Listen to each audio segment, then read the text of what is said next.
We are April and Scott, creators of NaughtyGym.com, and this is The Naughty Gym Show. For years, we've been fitness and nutrition coaches to thousands of people through our commercial gyms and online platform. We've also spent nearly a decade in an ever-evolving open relationship. This show brings together two of our biggest passions, fitness and sex positivity. Our mission is to maximize the physical and mental health of anyone brave enough to explore relationship structures that run counter to societal norms. We have demolished our old ways of thinking about relationships, and from that rubble, built a life full of happiness, adventure, and vitality. And now we want to help you do the same. So hop on the treadmill, start the show, and let us teach you how to never stop playing. Welcome back to the Naughty Gym Show. I am your host, April, and this is my co-host and quarantine best friend, Scott.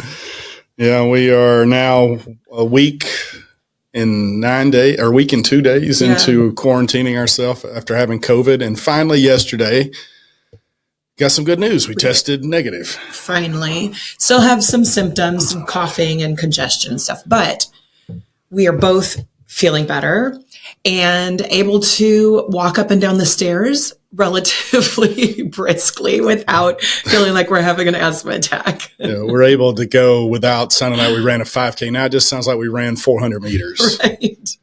So I'm looking forward to getting back into the gym very soon. I'm planning on going tomorrow, I think, even though it's probably still too soon. But I got to move. I got to do something. We're not contagious anymore. Right. So we can start easing back into it. Nothing too hard. I'm probably not going to be running a 5K or anything. And I'm itching to try out that new pickleball paddle I got over the holidays that I've still not taken to the court. Except that it's 20 degrees outside today. Yeah. I'm freezing. I've got my winter socks and slippers and 3 layers and my Naughty Gym hoodie. It's freezing right now. Too cold to play pickleball. Well, we are going to be talking about today and recapping our big event at Hedonism Jamaica, Be Better at Being Bad 2. But do we need to have some little cleanup announcements before we get started? Cleanup? I don't know. That sounded. What do you want to clean up? That's how I hear fancy business people talk about starting meetings. Oh, really? No housekeeping items. That's what I hear. Circle back. Yeah. We'll circle back to our one-on-one coaching spots are filling up very quickly. Everybody's itching to meet those 2025 goals, or maybe the 2024 goals that they weren't able to reach last year. So we've taken on a couple new clients this week.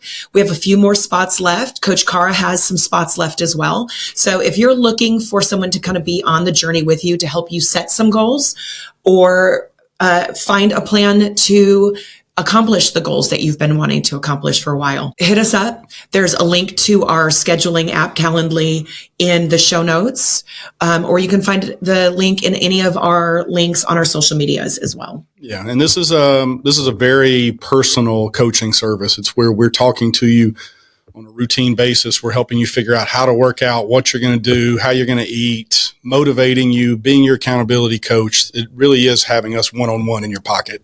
Now we get to sort of shift our focus to El Salvador, which is coming up, 3 months, something like that at this point.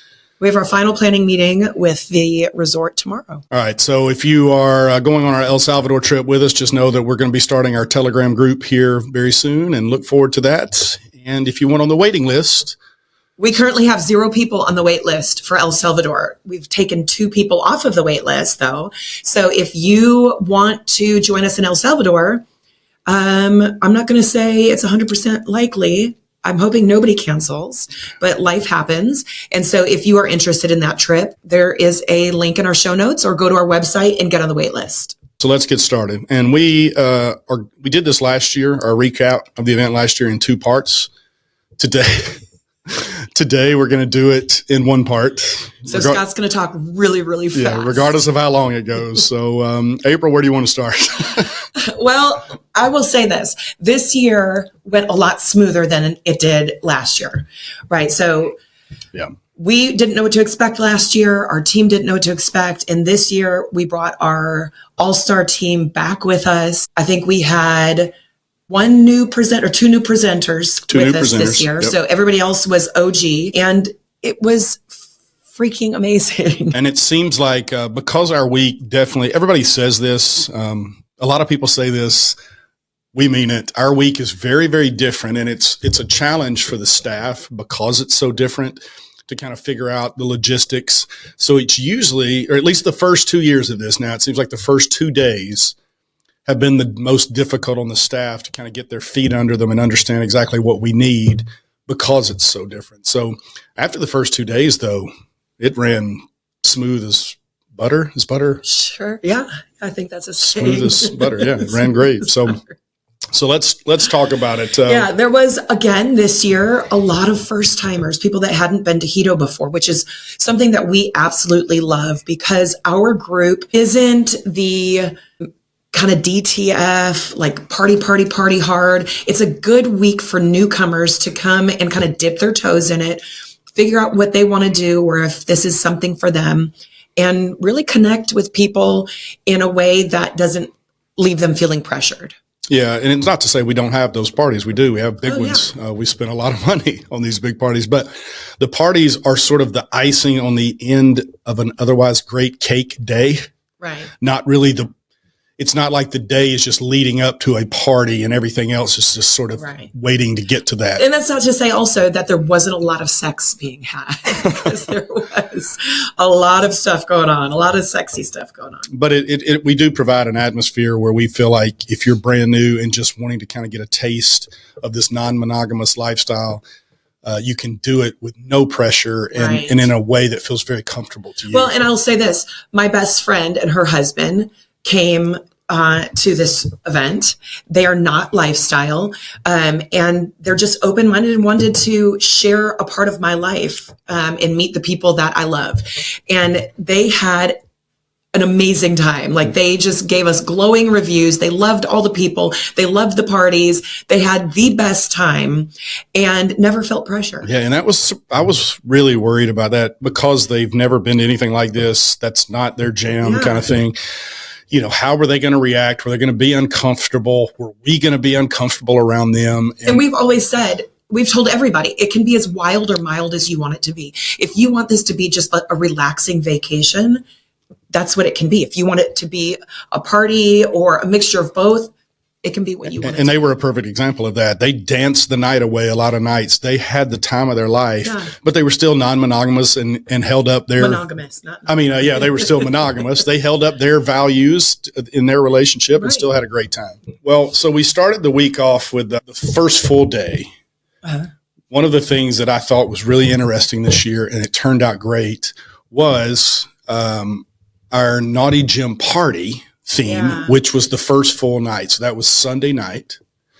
And we did the party in a place that even the entertainment crew said they've never done a party there before.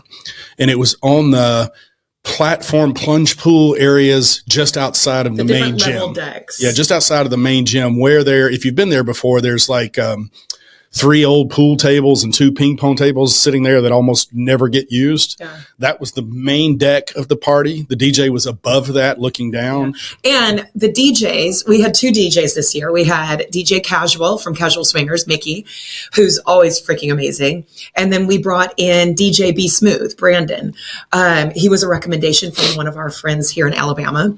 And they fucking killed it that night. So DJ Be Smooth was DJing and DJ Casual was on the mic, kind of emceeing and getting the party going. That was one of my favorite parties of the week. Well, yeah, because they had, there was plenty of room on that area where the pool tables and ping pong tables were to dance. Right. We were looking up at the DJ, which was kind of a cool feature. Yeah.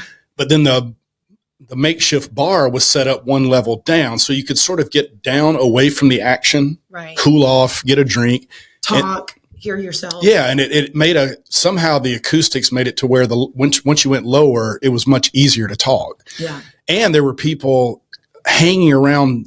Some of the people that weren't dancing would hang around the balcony edges, like back from the main pool deck, the gym, like portico area, and people could lean around the rails and watch everybody dancing. It was just a really unexpectedly cool environment for a party. And the weather was perfect that week. I don't think we've ever been to Hedo where the weather was so perfect. It was like low 80s. Yeah, that was the high. The humidity wasn't really high. And so it was just being outside under the stars like that. I just love anytime we can be outside at night. And at night, it was getting down into the low humidity mid 70s, which was just perfect weather. And that night, one of the coolest things we've seen happen there at any of the parties was, I don't know how this got started.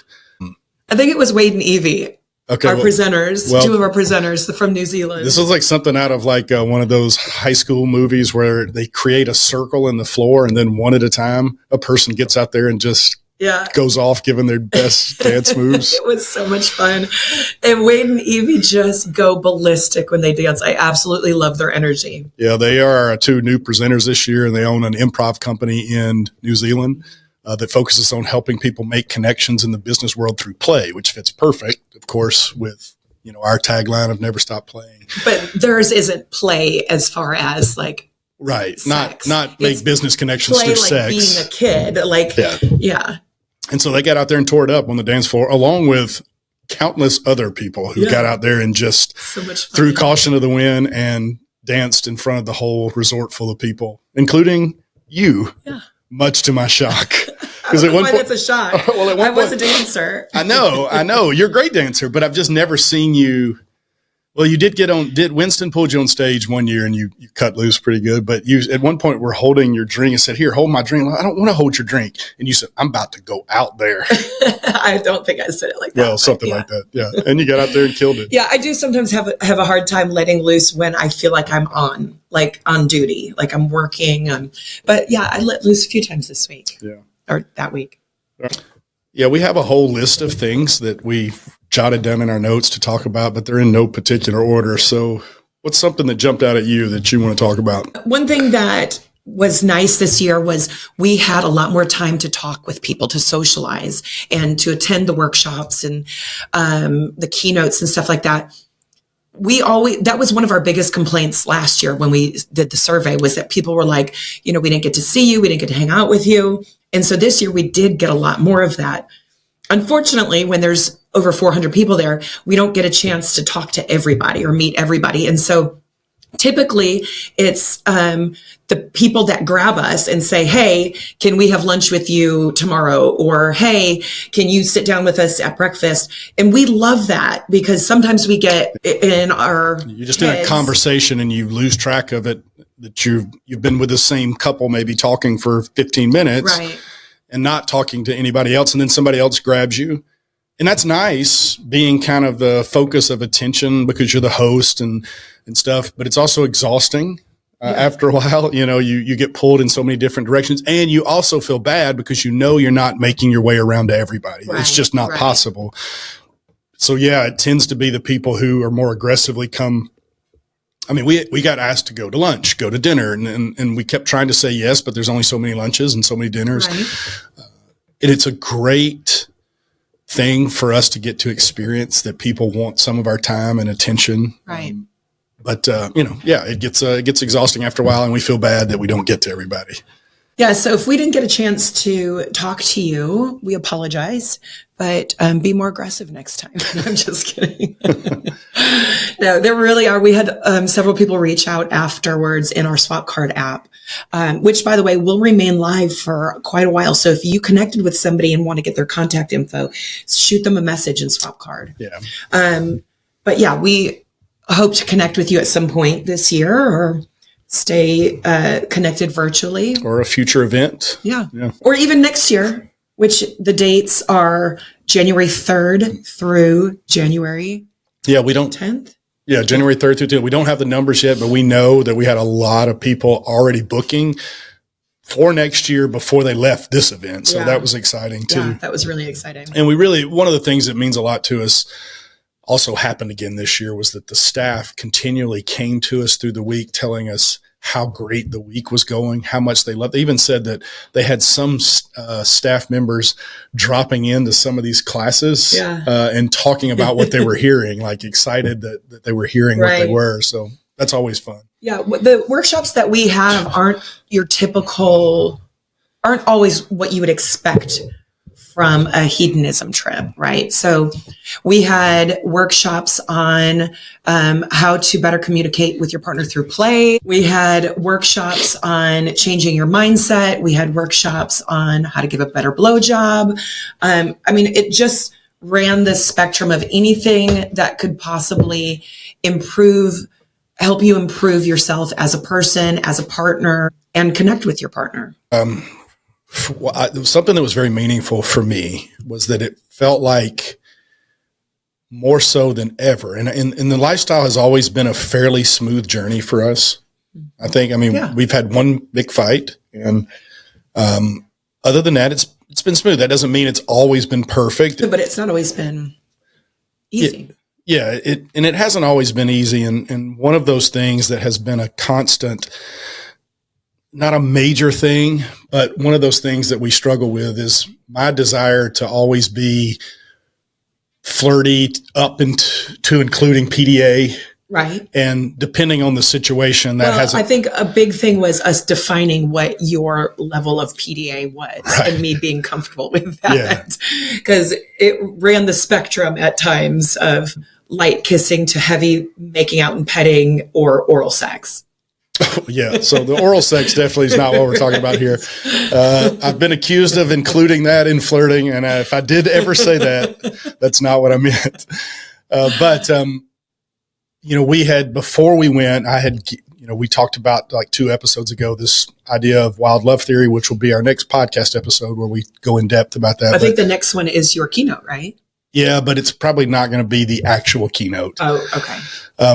I'm going to include details in there. Anyway, it doesn't matter. I had said that because of the way you have handled yourself at this virtually flawless level throughout our lifestyle journey, that I didn't see the need to have any limits to make myself feel safe or secure in our relationship anymore, that you could go and come and do as you pleased. Right. Not that was anything you had asked for, right, not that it's anything you've ever since then used, but it was just something that I felt like I should say. And in this trip, you gifted me the freedom to do all of those public displays of affection and the flirting up to and including kissing that I wanted. And I took full advantage of that. Including giving us COVID. No, I'm just kidding. Yeah. And that may have been the reason everybody's got COVID that was at the event. But I really want you to know how much I appreciate that, because I did feel, for whatever reason, that not only you were okay with doing it, but I wasn't bothering you doing it. It wasn't hurting you. Like, you seemed A-okay with it and were having fun with it, and you were opening up more that way. And so we just sort of went around being these free butterflies all week to an extent. And I had a great time, and I don't know that I've thanked you for it. So I want you to know how much I appreciate it, because I know that wasn't an easy step. Well, you're welcome. The week wasn't without hiccups, though. I had an episode, I think it was Wednesday, midweek. I had something that I typically don't have trouble with is sleeping. I had a really hard time sleeping this time. And coming into the week, I had just recovered from like a sinus infection. So I don't know if it was like my immune system was already taking a beating a little bit. And then the times when we had to sleep and rest, like during the day, I felt like my mind was running, like I couldn't shut it off. By Wednesday, I was feeling just really overstimulated. And there was an episode where we went to the nude pool, and I should have just gone to bed and taken a nap, but I was trying to kind of power through. And I started to have a little bit of a panic attack, and I couldn't find you. I was like following you around because you were doing your thing. You were being your little butterfly, and I was literally trying to catch you, and I would get close to you, and I was starting to lose my voice, and you would like dart off in another direction. I'm like, and I spent like what felt like 30 minutes chasing you around the new. To be clear, I didn't see you at any of this. I know. And you couldn't hear me because it was so loud. Yeah. So by the time I got to you, I was like, I need to go now. Like, I need you, and because we hadn't connected, and it had been almost 24 hours since you and I had really had a conversation, other than like we got back to the room the night before and it was super late. Let's hurry up and get to bed so we can get some sleep. And then woke up, hit the ground running. Yeah. And so it had been really almost a full 24 hours before you and I had a time where we could really just sit down together quietly and reconnect. Yeah. And it was one of those moments you kind of gave me a little pinch under the water and I didn't know what was going on. Right. And so you say, ow. I don't know. I might have. But we left and I realized, you were just getting pulled in 1,000 directions. And Wednesday's supposed to be kind of our rest day where we rejuvenate and get ready for the final push. Yeah. And we weren't really getting that because we were just having fun. Right. And we had been on the Catamaran earlier that day. Yeah, which we'll talk about here in a little bit. But it was a more or less smooth week with just a couple of little minor blips. But I did want to thank you for the freedom that you gave me. And I had a blast taking advantage of that. And we did have one little blip in the week that we did want to talk about because we wanted to thank the resort for the way they handled it and our team for the way they handled it. Yeah. So something unusual. Yeah. So on Tuesday night at the glow party, there was a guy who was kind of acting a little creepy. Not a little. He was acting very creepy. And somebody had brought him to my attention, but just said, look how creepy he's acting. And he looked like he was on some type of substance. Well, yeah, he was just standing near the main dining room bar naked, right? Which he wasn't really supposed to be inside there. Right. Just standing there and just sort of rocking back and forth, staring at the floor. Right. And somebody told him he needed to go put clothes on. So he went and came back with just a tank top on. So he was shirt cocking it. But see, I think he missed the point. Right. Yeah. But nobody really said anything about him after that. And so we didn't think anything else of it. We thought, he's probably had a little too much to drink, or we didn't recognize him as one of our guests. I think he was on the resort, maybe on a day pass or. Well, initially something. We were told he was on a day pass, but come to find out that's not the case. He actually had registered there, but. Well, and so then the next day, we got a report from one of our hosts who had escorted him to the front office with security. Yeah. So I'm still not sure we have all the details, mostly because our team handled this, which, they were fantastic. He had been inappropriately touching people throughout the week. But what happens in these kinds of situations is he does it to one person. And maybe it's not egregious, but it is without consent. He was lightly stroking a woman's arm. Yeah. And then asked she to stop. said no. And he did it again. And she said no. And then she got somebody to help her move him away from her, but never reported it.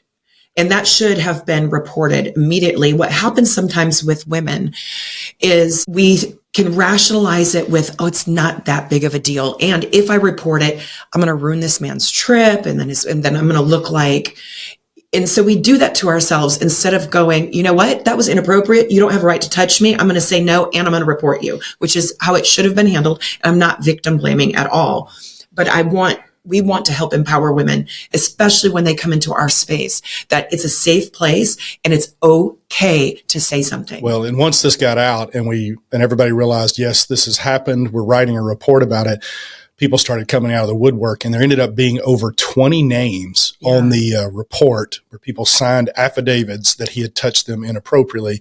Right. And, nobody knew about it until it had gotten to 20 people. Yeah. And so, to the resort's credit, security isolated him in his room till the investigation was complete. And the next day they escorted him off the property. I don't really know what happened to him after that. But the minute they were made aware of the accusations, they put him under the watch of security. And once everything was completed, they dotted all their I's, crossed all their T's. They got him off the property. It was handled really, really well by the resort. And we've got to send a huge thank you to our team for, yes, while we were made aware of it, they handled it. Our team is full of just professional people, and they took care of it and said, Scott, April, go do what you need to be doing. We've got this. And they did. And so what could have been a disaster turned into a very quick escort off the property for somebody, and the party went on. Yeah. There is a zero tolerance policy for our community.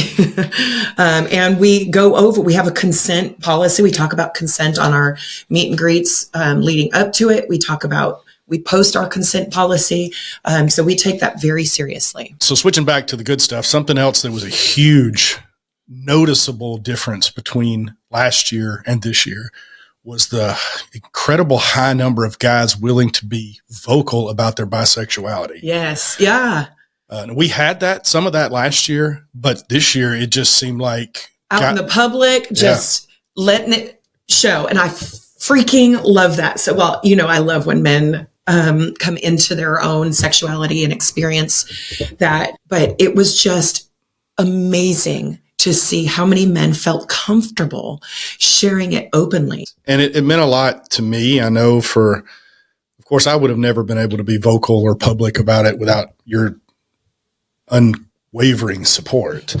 But it did mean a lot to me to have guys come up, and a lot of these guys were like really big, masculine, muscular men that came up and said, "Hey, look, we've listened to your podcast, and I want you to know the fact that you are so outspoken about this has helped me." And I'm not taking credit for any of that stuff. It just means a lot to know. Create a safe space for that, and we need more representation like that of masculine presenting men in what looks to be heteronormative relationships, saying, "Hey, yeah, I'm bisexual too." Yeah, or I've got questions about it, and we need more of that to normalize it. Well, it was cool to see. We got private message like, "Oh, I had my first guy-on-guy experience last night." That was cool. Yeah. But we also saw it publicly, including us. But to see guys just making out with another guy, or we got reports of things happening in the playroom.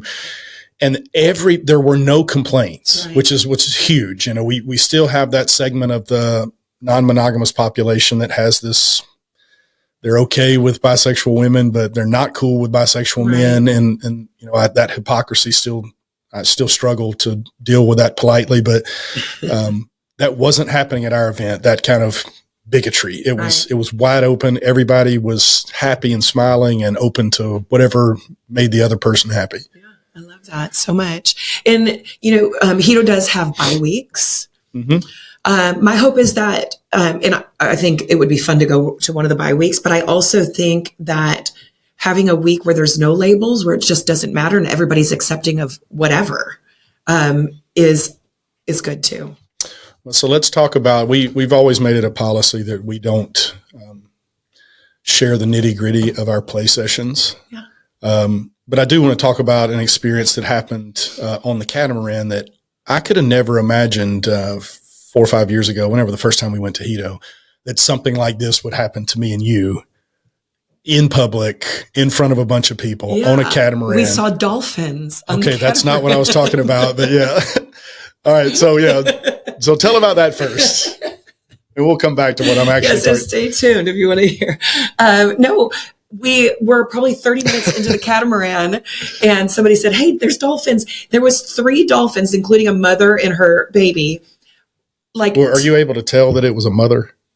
Well, I don't know. I'm assuming. I don't know. Spoke to me. Well, the ones that we hired, it was a mother and a baby. Oh. No, but they were swimming like 10 feet in front of the catamaran for like 20 minutes, just diving. I feel like you could have just reached out and touched them at some point, but I've never been that close to dolphins. Yeah, I mean, it was so beautiful. We were literally leaning over the front of the catamaran, looking straight down what felt like you really could have just reached your hand in the water and petted them. And they were just playing, and it was. And it went on magical. For a while. And absolutely magical. Everybody on the catamaran is cheering every time they jump out of the water. It was. I felt like a kid, because I've never, I've heard people say, "Oh, we went swimming with dolphins," and I'm like, that sounds stupid. But now I'm like, I want to go swim with dolphins. Yeah. Except you found out that dolphins try to rape people. Yeah, I still haven't found a good video of that. I don't know that I believe that. Somebody told her that dolphins are aggressive and have tried to rape people, and she went swimming in the ocean every day. We were there after that. Never happened. I went snorkeling twice. But on the way back on the catamaran trip, we were exhausted. This is, again, Wednesday is typically our rest day. And last year we skipped the catamaran so that we could sleep. This year we agreed to go. We wanted to go, obviously. But we found ourselves at the back half of the trip. We were laying up there on the front of the catamaran in those big cargo net areas, just resting. And I think we're borderline asleep. Yeah. You were head on my I was just chest about and asleep. I'm laying on my back. And then a guy that we had met earlier in the week came and sat down next to us, and we said, hey, you can lay down here if you want. And I won't go into any more detail than you're wanting to share, but he sandwiched you in between us. Right. And if you want to say anything about it, you can. That's it. We had a sexual encounter. So with a bisexual male. Yeah. Yeah. On the Catamaran. So you were like, just get out of your head. I'm like, I don't think I should do this. You're like, just get out of your head. So I'm like, okay. So I flipped the switch. Very good looking guy, by the way. Yeah. Which is not, it's hard for me to flip that switch, especially. Which switch? What do you mean? The turn work April off. I always feel like I should be holding myself to a higher standard, or not, when I'm working, not playing. It's a really hard balance for me. Yeah. And so I turned the switch off and just allowed myself to have some fun. So yeah, and that was incredible. And the way it played out, I could not, my vision was blocked. I don't remember why I couldn't see. I couldn't tell what was going on. I was just feeling, which actually was nice because I was just enjoying the moment. And once we were done, then there was this huge round of applause. And what we didn't know, or I didn't know anyway. I didn't either, because I went back to everybody. About half the Catamaran, which the Catamaran had, what do we have, 140 or 120 people or something? 120. About half the Catamaran had apparently gotten up and were standing around watching our pile of 3 people, watching the whole thing, and then gave us this like big ovation when it was over. I'm sort of glad I didn't know they were there. Yeah, me too. Because I don't know how my performance would have been. When I flip the switch, though, I don't usually know anything else that's going on. But that's a cool thing to know that at least in that moment, we've created a comfortable enough environment with the guy on guy stuff that not only could we feel comfortable ourselves enjoying that moment, but other people, I guess, enjoyed it too. And were able to clap and weren't just like, oh, these gay people, or, having some negative reaction to it. It was kind of celebrated by the Catamaran. Yeah. So I thought that was a super cool thing. It was. We never set foot in the playroom. Again, I know. All week long, never went in it. The playroom and the spa. Either place. 2 of my favorite places. Yeah. And we did make it to the gym a couple of times, but that was about it. I mean, our week, we always go to get one full body deep tissue massage. Just kind of, you get tight standing up all day talking to people. We didn't do that. I never saw the steam room or sauna, which I love to go in and just kind of relax. We've never been to Hedo and not gone into the playroom at least once, just me and you. Just the 2 of us. Now, we did say, like, the first night we were there, we had intentions to, but we ended up just playing with each other in our room. Yeah. I just think that it just tells you how busy you sometimes get. You can't go and enjoy some of the things that everybody really wants to enjoy. Yeah. And because we do love that playroom, especially that open air part. Oh yeah. But we'll be back in March. So that's right. We'll have another chance. Yeah. And we won't be as busy. So, I feel like we're missing a lot of the nitty gritty, the fun things like. Yeah. I mean, I don't want to just do a play by play of each day. There were some truly, I'll say our connection circles. So we used to call these mimosas with April and shots with Scott, where we split up the girls and the guys. The girls, I don't know how the guys went. I've heard that it was amazing from some of the men. But getting to have my best friend Gina there, who was the catalyst for the women's connection circles, and helping and watching some of the friendships that formed through these connection circles. I mean, I saw women become best friends during our week, and they met in these connection circles, and we heard women talk about things that they hadn't been able to talk to anybody about. Though that is why we do what we do, to see those kind of connections. That is really where the magic is at. It's always harder, I think, to get the guys to show up for those connection circles, because guys, for the same reason, it's often harder to get guys to go to therapy or anything like that. Yeah. We tend to want to be self-reliant and those sorts of things. But man, it's impactful to hear the stories when we sit around, and every guy is always like, man, I'm so glad I did that. I didn't want to do it. So glad I did do it. But yeah, it's one of the highlights of every week, and we do it everywhere we go. every big event, every small event. Yeah. And sometimes Hedo has asked us to do it at events that wasn't ours. And it just always goes over well. But we did, I think, also push another boundary of ours this week. So not only did you sort of let me free to flirt in whatever way I wanted to. Yeah. You also pushed the boundary, not just on the making out, because that normally for you, if you're making out with a guy, it's because you've already decided I want this to go further. Right. So you changed that this week. Yeah, I saw you change that. So talk about that experience. Kissing without the expectations. How was that? How did that feel? Did you enjoy it? Oh yeah, it felt great. Kissing somebody that you're attracted to always feels great. So yeah, I had fun, but I pushed a big boundary.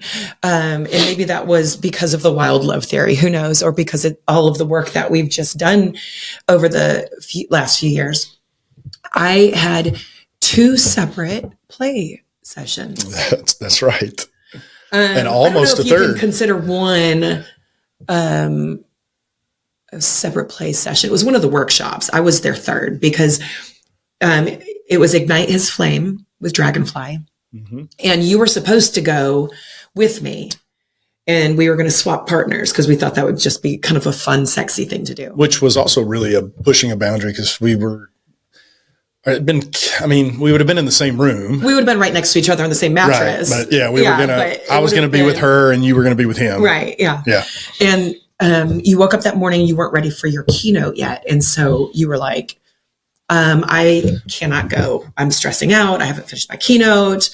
And at first I said, well, I'm not going then. Yeah. Well, I came to you and I said, look, I know you've pushed yourself this week. Yeah. And you've made yourself uncomfortable on purpose. And I'm going to ask you to do one more. Yeah. And so I said, look, I'm not ready. I need you to go because this couple had delayed their flight to go home. Once we all came up with this idea of swapping partners, they were so into the idea, and we were too. Yeah. They had delayed a flight, and now I had this huge amount of guilt, like, oh no, they've done this. Oh yeah, that was my first reaction was like, oh, what an asshole move. Absolutely not. You cannot. But I wasn't ready. I had reworked my keynote. I wasn't ready, and I thought, maybe you could step in and just be their sort of unicorn partner for that. And I did. And it was a lot of fun. We had a lot of fun. So that workshop is always a great workshop. Yeah. Dragonfly does such a tremendous job with that. And that was, I know it was a big step. Again, it sounds so condescending. I don't mean it this way, but I'm just proud of you for how many times you pushed past what I knew was your level of comfort. Yeah. Just don't take it for granted and start doing that, like, taking advantage of that. Like, oh, I said I was going to, but I'm not going to now. Right. Yeah. No, I understand that was, There's a level of trust here. Yeah. But you also had another separate experience. Yeah. With some girls. That's all I'm going to say. A threesome. Yeah. Right? Yeah. You don't want to elaborate further? No, I like to honor people's privacy and I don't use this for content. It was just for myself and the three husbands politely it wasn't like we were in the room. In fact, I have no idea where y'all went. Yeah. But it just happened, and it apparently was amazing. A fantastic experience. And you almost had another separate experience. Yeah. Yeah, but we just ran out of time and energy. I think I was already starting to get sick. This was towards the end of the week. And it's a couple that I just adore. Yeah, I don't even know how that one came about. I think I may have proposed it. Okay. Yeah. I don't remember. Everything's kind of a blur. But that would be interesting for me to hear. And maybe we'll go into that another time. All right. Yeah, but I'm super cautious of respecting people's privacy. Yeah, but the fact that I know that wasn't a comfortable thing necessarily, but that you were comfortable enough to propose that without asking me ahead of time because I had told you. Yeah, because I don't have to. Right. And that's what I'm saying. That is important to hear that for me because it lets me know that you're taking your autonomy And this gift, whether you ultimately end up using it very often I or don't not. like the word gift. Okay, but you're taking the fact that I no longer feel the need to place limits on you seriously and trying to open yourself up to enjoy life the way you want to enjoy it. Right. Yeah, and I need to stop using the word gift because it's really more of a gift you've given me of this immense trust that I no longer need the boundaries and limits that I've put on our relationship for myself. Yeah. But yeah, just never panned out. Yeah. Didn't have time. This will come into full, like, wild love theory. You know, you asked me when you were developing this theory, what my ultimate happiness would look like. Separate bathrooms. That's what I said. You were like, what? Of all the things. Yeah. Well, I think separate bathrooms is the key to a happy marriage. What other what were some big takeaways for you? I've talked about some. Oh, we had, what night was it? It was the Decades night. Winston surprised us with a male stripper with the largest cock I have ever seen in my entire life. And this is still one of the most shocking moments. I assume it's real. I mean, I mean, he took it all the way out. Oh, did he? What? Oh, I couldn't see. All you women were blocking all the way out and poured hot wax on it. I mean, yes. Oh God. And it was, I was front row, like 6 feet from it. And when he took it out, I was like 4 feet from it. It was, now I saw, I was up close, but once you guys got in, like right there in front of me, I couldn't see anymore. But it was like a foam roller. No, it was not. It was. It really was, though. I tried to think of something that I thought it was a legitimate size comparison. It was every bit as big as one of those tubes of cookie dough you buy at the grocery store. Like in the fat ones. Yeah. Full size. Yeah. It was, I'm like, was it Dragonfly's shoulder? He literally laid it over her shoulder. Yeah. And it was like hanging down to her boobs or something. And he was a nice looking man. I mean, he was just a body like a god. So it was just like. And as much as I hate to admit it, we had a conversation with him. I actually liked the guy. He seemed like a nice guy. Super nice. Yeah. We might be bringing him back next year. I wanted him to be a douchebag, but he seemed super nice. No. Yeah. I didn't really know there were. I mean, I guess we still don't know if it was functional. I'm assuming it was, but why is that a question you would even ask? I didn't know there were. Is your dick functional? Yeah. I didn't know there was anything. I've never seen one on porn that big. Yeah. That may be bigger than any of them that I've seen on porn too. That definitely caused chaos at the party. The women swarmed the stage, and oh my God, that's why I couldn't actually. I never realized he took it actually. Yeah, because you couldn't see because all the women. Yeah. Oh my gosh. So yeah, that was our Decades night in the courtyard. Great party. That was the night that your friend Gina and Jim. Yeah. Shut the party down. They shut the party down. Yeah, they were the last ones on the dance floor that night, which was so great to see. Any other big things that we want to talk about? I feel like we're doing this such a complete disservice. It was our glow party is always my favorite party of the week, just because I love the music, and Mickey, DJ Casual, Mickey and Mallory both always out deliver, like just show up and show out. And we got just so many compliments about how fun it was, how they loved the music. We had 0 complaints about music this year. Yeah, I didn't hear Usually that. We get 1 or 2, like we don't, but DJ Casual and DJ Be Smooth mixed it up, and they really killed it that week. Yeah, we need to, again, and we talked about this last year, but Mickey and Mallory from Casual Swingers has agreed from our first year and this year to go and help and, kind of be there for us, because they've been there so many times, and they just go above and beyond to do more than we ask and to help out in more ways than we could ever expect from them. And, we go back and we're going to help them with their event here in a few weeks. Yeah. Casual Swingers Week, which is March 20. I'm sorry. Is it March? Yeah. Casual Swingers Week, which is March 29th through April 5th. And I think there might be a couple of rooms still available, but we will be there then as well. So if you're looking for a chance to go back, this is going to be a phenomenal week to go. If you didn't get a chance to talk to us, we will have much more free time we'll at their event because we don't have to do near as much. They're such a huge benefit to our event. Our whole staff, I don't want to start naming them because we'll forget some, but you guys. Well, some of them we can't name because they're still. Yeah, and we never know who's comfortable with that kind of stuff. But our team is incredible. We had, 30 people there helping us, from presenters to DJs and host couples. It's just an incredible group of people. Luna Matata's flogged me.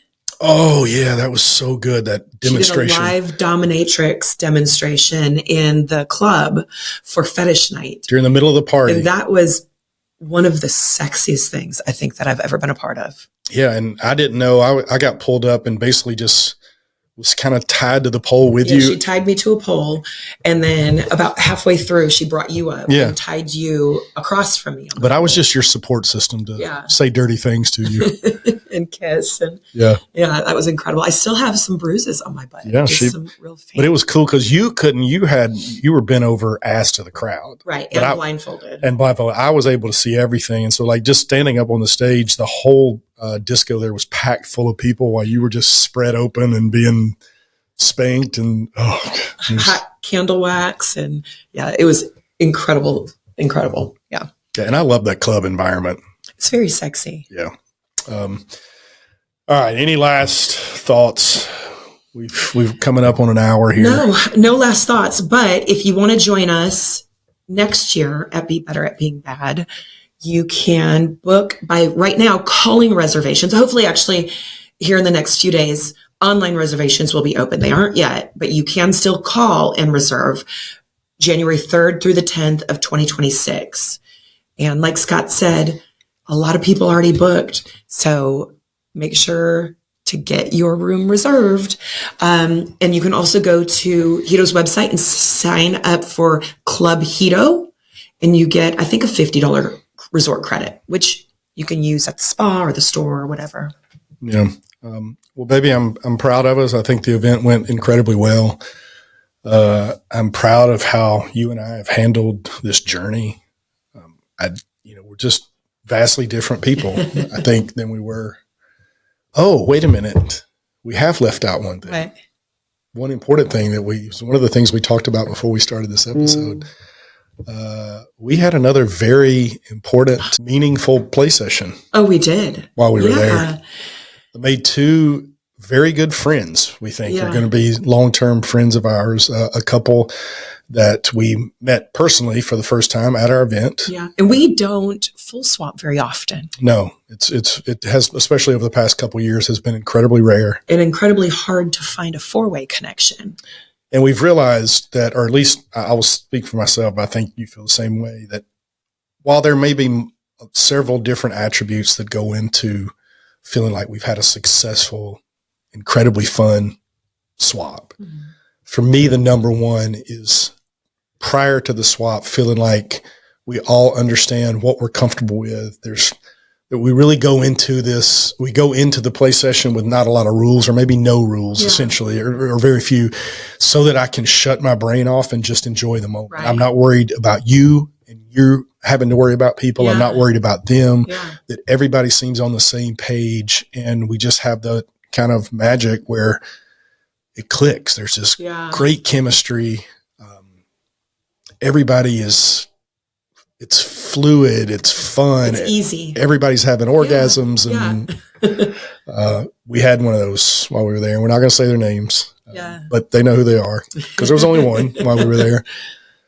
But yeah, it was